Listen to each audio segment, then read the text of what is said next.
Hello, this is Mr. Smith, and this is day 4 of US and the World. This is week 8. We're on unit number 6. And today you will work on the journal 2, and in 3 to 5 sentences, please address the prompt. Why do you think it was good or bad that the USSR collapsed? And please make sure you proofread. After we take the notes, of course, you can also take the unit 6 quiz, and you can take that up to twice.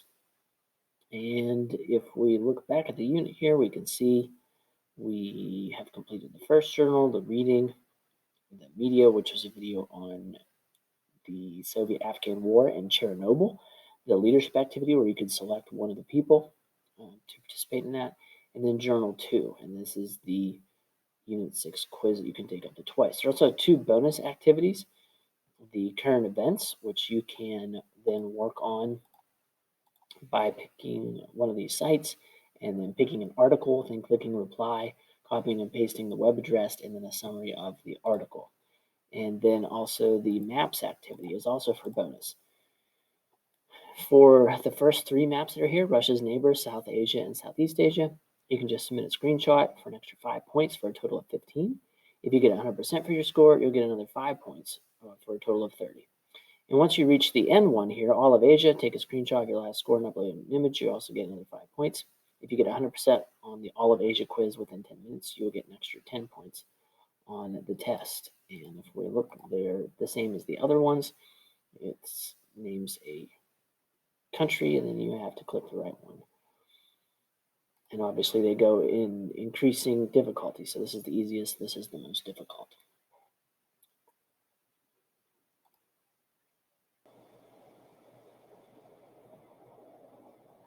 So previously we had talked about the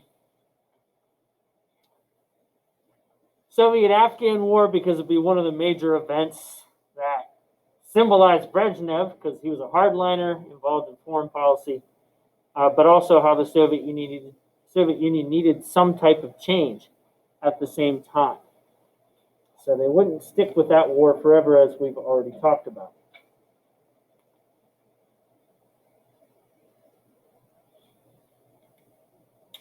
And the next leader of the Soviet Union, after Brezhnev is out of office, is going to be Mikhail Gorbachev.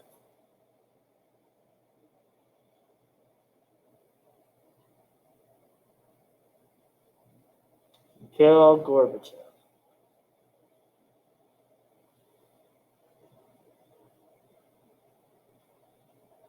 And he is more of a moderate, so he is not going to be a hardliner. Mikhail Gorbachev is a moderate.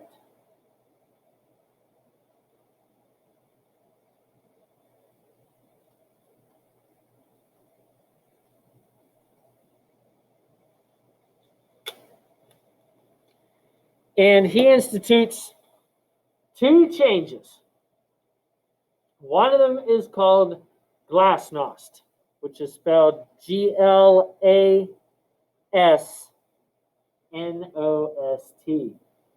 Glasnost. What this really means is openness. The fact that society could be more open, more information, more freedom.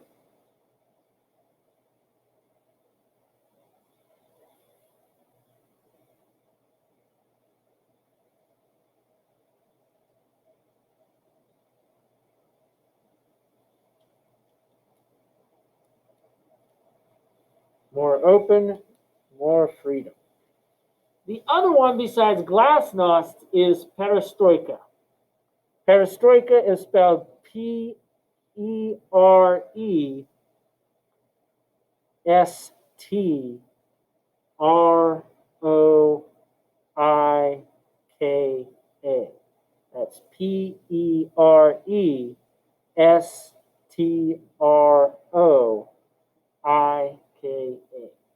Perestroika.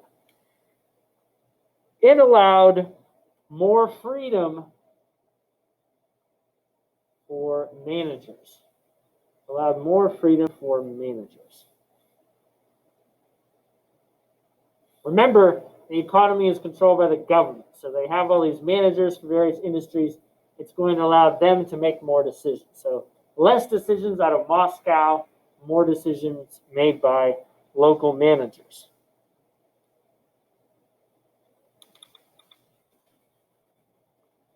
And then, of course, there's Chernobyl of 1986.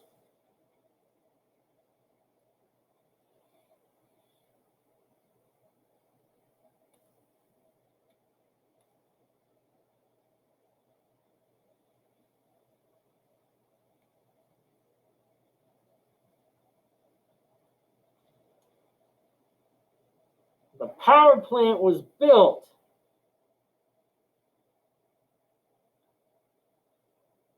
without a plan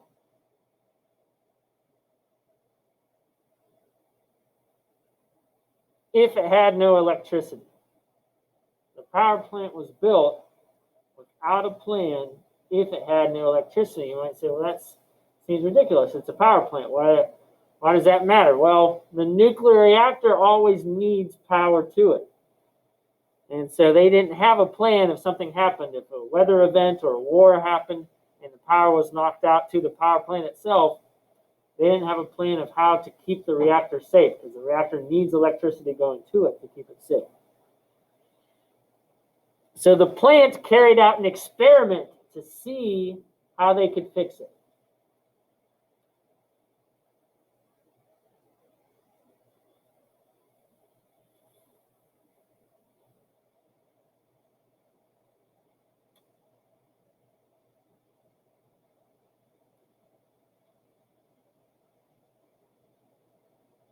Leading up to the test, though, the plant was under heavy production. So leading up to the test, the plant was under heavy production. They probably shouldn't have done that. They probably should have really reduced the capacity of the plant. But it was on heavy production up to the test.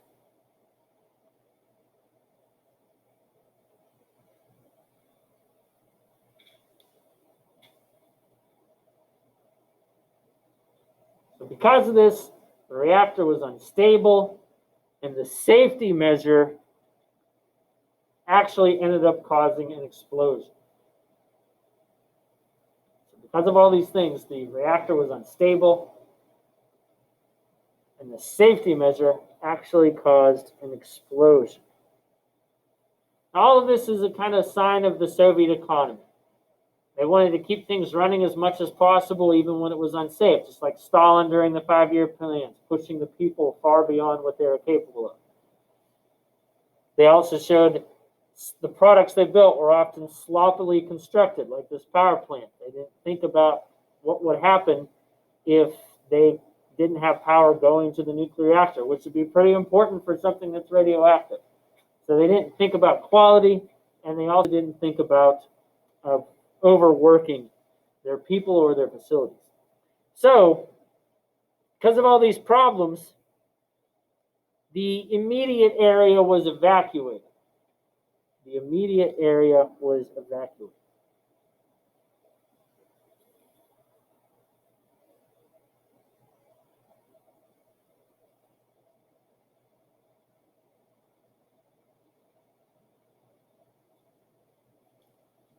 Radiation could be found in many parts of Europe, though. Radiation could be found in many parts of Europe. As I said in the video we watched the other day, as far as away as Sweden, they could detect radiation.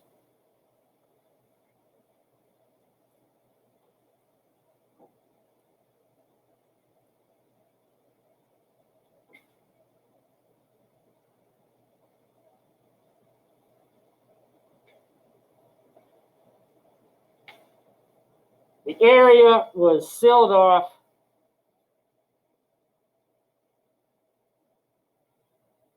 and a containment building was constructed. The plant area was sealed, or the area was sealed off,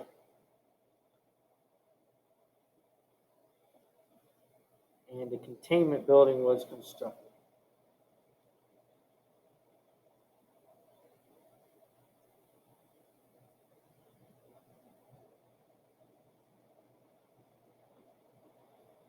And due to embarrassment, information was limited. Due to embarrassment, information was limited. So, for instance, even if you went to a very public site like Wikipedia and looked up the total number of deaths, it's only in the 30s. But that's unbelievable because there are an enormous amount of people, including children, that were exposed to radiation. So it's probably at least in the thousands. But the Soviet Union never bothered to keep track of any of them because it was embarrassing.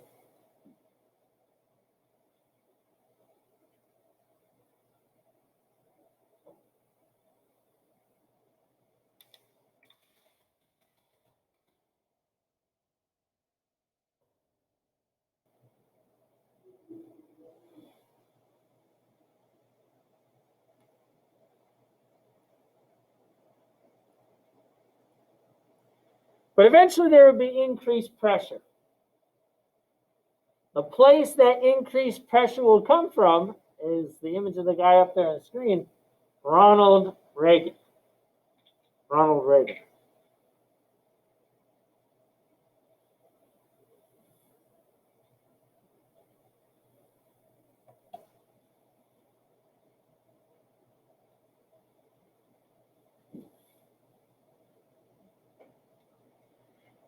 He significantly increased military spending.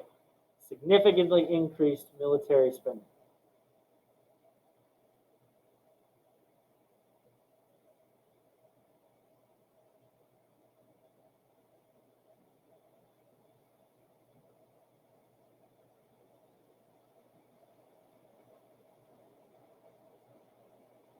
He used speeches to denounce the Soviet lack of freedom. He used speeches to denounce the Soviet lack of freedom.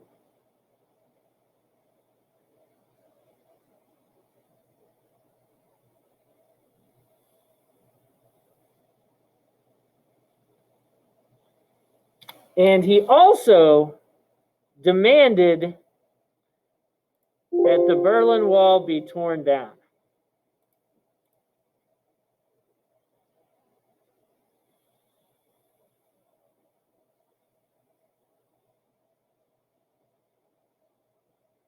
Let's just pause briefly to watch an excerpt from his speech. This is actually in the city of Berlin. Obviously, it's on the United States side, on the west, that he makes to the people of that city. Behind me stands a wall that encircles the free sector. Behind me stands a wall that encircles the free sectors of this city, part of a vast system of barriers that divides the entire continent of Europe. General Secretary Gorbachev, if you seek peace, if you seek prosperity for the Soviet Union and Eastern Europe, if you seek liberalization, come here to this gate. Mr. Gorbachev, open this gate.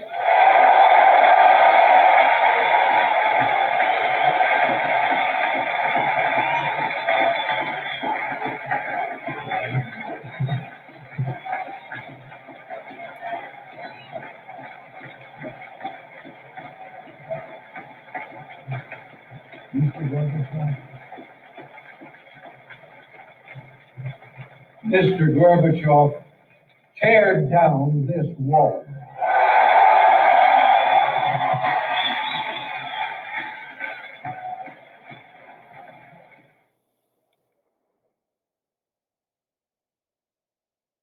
All right. So, after this, there will be some revolts in Eastern Europe.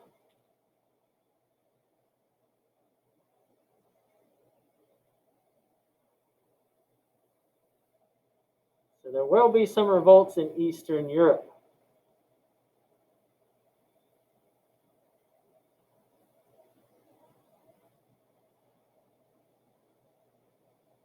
And by 1989, the wall will be torn down.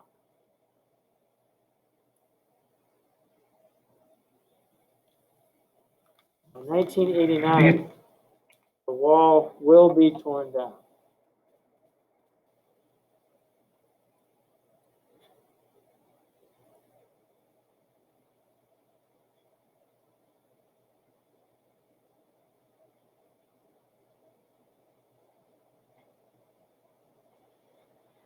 So more people cry out for freedom. So the protests grow. Protests grow.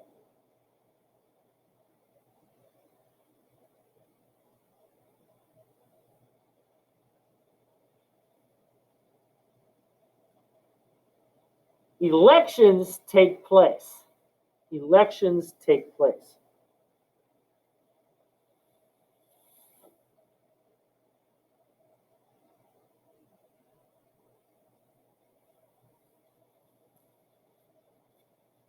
Boris Yeltsin, Boris is Boris,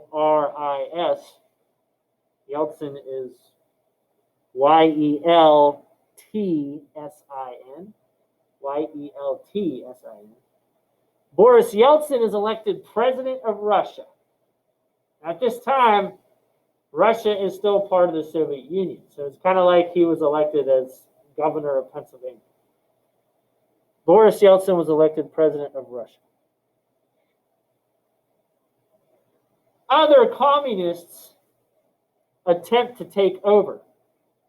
They're mad at Gorbachev for not doing anything about all this, so other communists try to take over.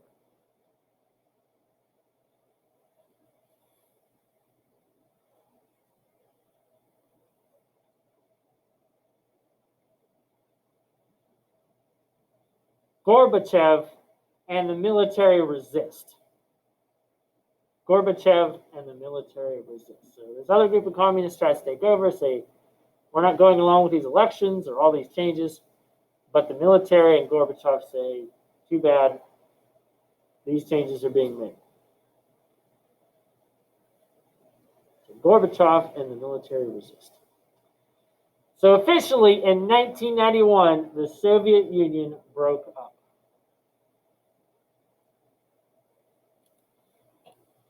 In 1991, the Soviet Union broke up.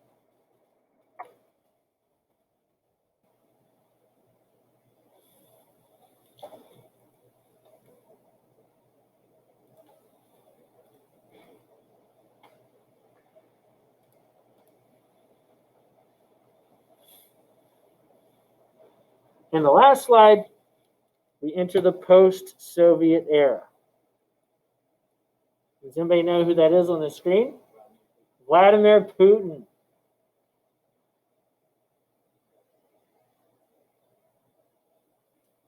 But the post-Soviet era, first thing is public property is turned over to individuals. Because remember, the government technically was in charge and owned everything. So public property is turned over to individuals. And that was not an easy process because you have 500 people living in this apartment building. Well, if the government doesn't own this anymore, who does? So there's a lot of confusion that went on. So public property was slowly turned over to individuals. That's also called privatization. Plus, there were negotiations between the republics over resources and weapons. Negotiations between the republics over resources and weapons. Because remember, Russia is just one of them. There's also Ukraine and Georgia and Azerbaijan and Turkmenistan and all the other places. So they had to divvy up exactly who had the resources. What about all these nuclear weapons? Ukraine says we still have all these costs from the disaster at Chernobyl, so that all had to be negotiated. The third item is powerful businessmen emerged. Powerful businessmen emerged.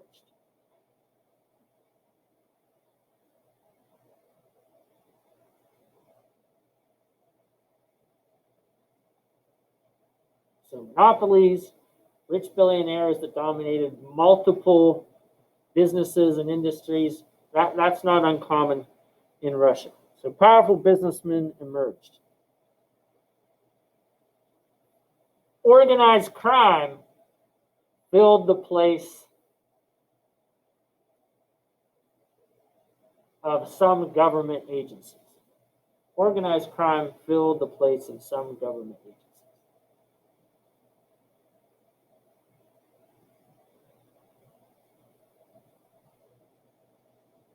so at some points, it's been estimated as much as 50% of the Russian economy is controlled by the mob. So organized crime began to fill the place of government agencies.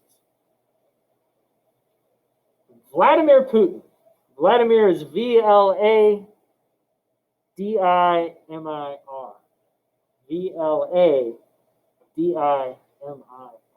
Vladimir, and then Putin is simple Putin. Vladimir Putin, a former spy, became president of Russia. So when he was younger, he wasn't just a communist, he was a communist spy, kind of like our version of the CIA.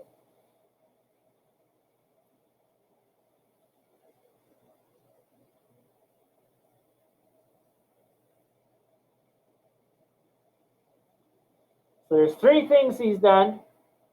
These will be the last 3 items for this slide. Is he placed more power in the presidency.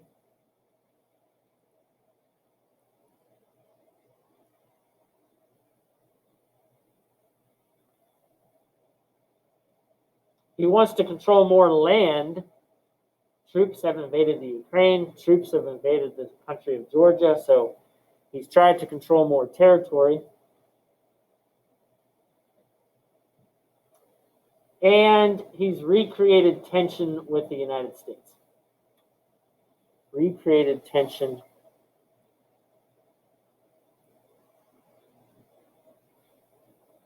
with the United States.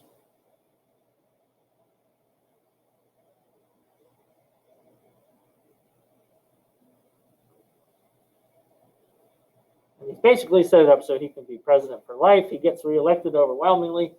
In fairness, the Russian people love him. They love strong, iron-fisted leaders, so he's actually pretty popular. So even if there was better competition, he would probably still win the election. Although, he's apparently is still worried because a lot of candidates against him often end up getting poisoned. So maybe that's just a coincidence. But in Eastern Europe actually does quite a bit better. Eastern Europe's economy grows. Eastern Europe's economy grows.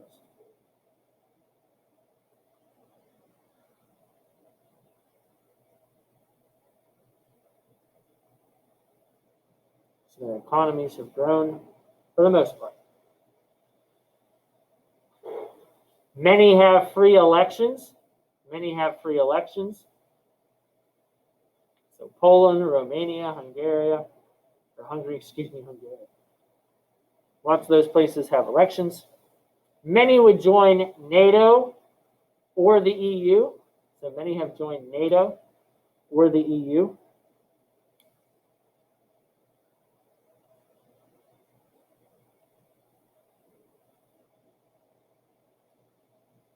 And they're still worried about Russia. As I mentioned, Ukraine has been invaded by Russia. They try to get access to.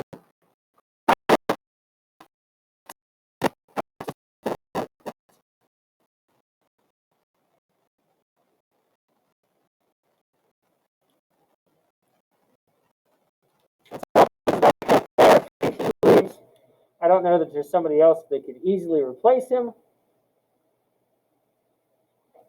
We'll see. He'll probably be there for a considerable period of time. And he uses lots of propaganda to make himself popular. He does interviews. He's featured in little movies and stuff like that. He likes to pretend he's the master of nature so that he'll show him going to zoos like wrestling tigers and stuff. And he's actually a pilot, and they show him in a small plane leading a flock of geese, like he has control over the animals, things like that. So it's pretty ridiculous how much effort he puts in, but the Russian people love it. They lap it up. Even when their economy's been bad, like there have been months where people in the military don't get paid, and they still think he's amazing. He's doing a great job. So, and he's a tough guy, too. There was a school that some Muslim terrorists invaded, and he just sent the military in to just start shooting up the place. Lots of kids ended up getting killed by their own military. So he's not too worried about collateral damage or civilians getting hurt or anything like that. So that's all the notes for this unit. When you have your comments and your summary down at the bottom, you can submit that. Use the rest of the period to finish working on the Unit 6 assignments. Don't forget the Unit 6 quiz if you haven't taken that already. Remember, you can take it twice.